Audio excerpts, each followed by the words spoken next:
Good afternoon বন্ধুরা, প্রত্যেক দিনের মতো আবার আজকে একটা লাঞ্চের থালি নিয়ে এলাম। আজকে লাঞ্চের থালিতে রেখেছি, চলুন কি দেখিয়ে দিই। আজকে করেছি সাদা ভাত, আর এটা ওলকচু, আলু আর চিংড়ি মাছ দিয়ে একদম গামাখা একটা তরকারি করেছি।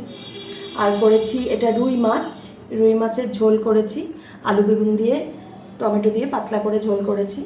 আর এটা করেছি চিকেন, আলু দিয়ে চিকেন, একদম লাল লাল ঝাল ঝাল করে একদম করেছি চিকেনের ঝোলটা। আর আজকে করেছি একটু চাটনি, এটা হচ্ছে চালতার আচার, চাটনি না এটা আচার আর কি।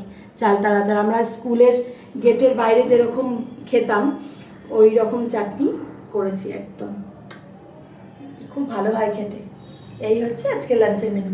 আজকের লাঞ্চের মেনুটা কীরকম লাগলো আমাকে কমেন্ট করে জানাবেন, ভালো লাগলে একটা লাইক করে দেবেন। তো চলুন আসছি পরের ভিডিওতে।